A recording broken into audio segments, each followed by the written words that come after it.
ఈరోజు నేను తిరుపతిలో ఉన్న ఇస్కాన్ టెంపుల్ అండ్ మ్యూజియంని మీకు చూపించబోతున్నాను. ఇస్కాన్ టెంపుల్కి ఇంకొక నేమ్ ఏంటంటే శ్రీ శ్రీ రాధా గోవిందం మందిర్. అండ్ ఈ ఇస్కాన్ టెంపుల్ ఈవినింగ్ టైమ్స్లో చూసామంటే లైటింగ్ సెట్స్తో ఇంకా చాలా బాగుంటుందండి. నేను మార్నింగ్ వెళ్ళాను కాబట్టి మీకు మార్నింగ్ వీడియో చూపిస్తున్నాను. అండ్ డైలీ కృష్ణుడిని ప్రతిరోజు అలంకరిస్తారనమాట. అలా చూస్తూ ఉండిపోవచ్చు కృష్ణుడిని. దర్శనం అయిపోయాక మీరు కానీ కిందకి కానీ వస్తే దేవుడి పటాలు అండ్ దేవుడికి సంబంధించిన ప్రతి ఒక్కటి మనం చూడొచ్చు అండ్ కొనుక్కోవచ్చు కూడా. బుక్స్ కూడా దొరుకుతాయండి దేవుడికి సంబంధించినటివి. అండ్ ఫుడ్ ఐటమ్స్ కూడా ఉంటాయి, కొనుక్కొని తినచ్చు. హెర్బల్ పౌడర్స్ హెయిర్కి, ఫేస్కి, ముఖాల నొప్పులకి ప్రతి ఒక్కటికి అక్కడ హెర్బల్వి దొరుకుతాయి అండి.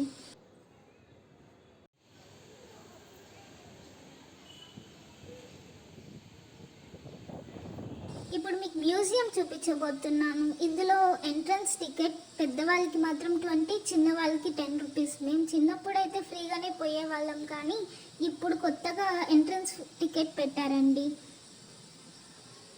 ఇక్కడ చూస్తూ ఉండిపోవచ్చు అనమాట. మ్యూజియం చాలా అంటే చాలా పీస్ఫుల్గా ఉంటుంది. కృష్ణుడి చరిత్ర మొత్తం ఇలా స్టాచ్యూస్ రూపంలో చాలా అద్భుతంగా మన కళ్ళకు కట్టినట్టుగా వీళ్ళు ఇలా ప్రజెంట్ చేశారు. చాలా అంటే చాలా అద్భుతంగా ఉంటుంది. మీరు ఎవరైనా తిరుపతికి వస్తే కన్ఫామ్గా విజిట్ చేయాల్సిన ప్లేస్. అన్ని టెంపుల్స్లో పాటు ఈ ఇస్కాన్ టెంపుల్ అండ్ మ్యూజియం కూడా చాలా ఇంపార్టెంట్ అండి. ఒకసారి ఎవరైనా చూడని వాళ్ళు ఉంటే ఇలా విజిట్ చేసేసేయండి.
చూస్తున్నప్పుడు మిడిల్లో the cycle of birth and death ఇది కనిపిస్తుందండి. చూడండి, చిన్నప్పటి నుంచి మనం పెద్ద అయ్యేంత వరకు అండ్ ముసలి వాళ్ళు అయిపోయి చనిపోయి స్కెలిటన్ అయిపోయి చాలా అంటే చాలా బాగా ప్రజెంట్ చేశారు. నాకు ఇది చాలా బాగా నచ్చింది.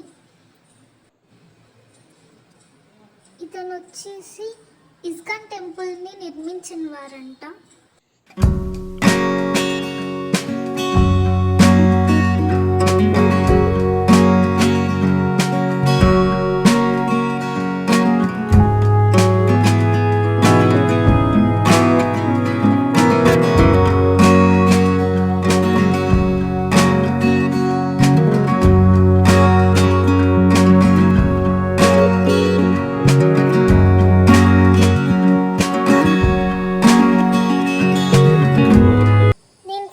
మ్యూజియం నుంచి బయటకు వచ్చేసాను. అండ్ తిరుపతికి వచ్చిన ప్రతి ఒక్కరూ ఇస్కాన్ టెంపుల్ని కూడా విజిట్ చేయండి.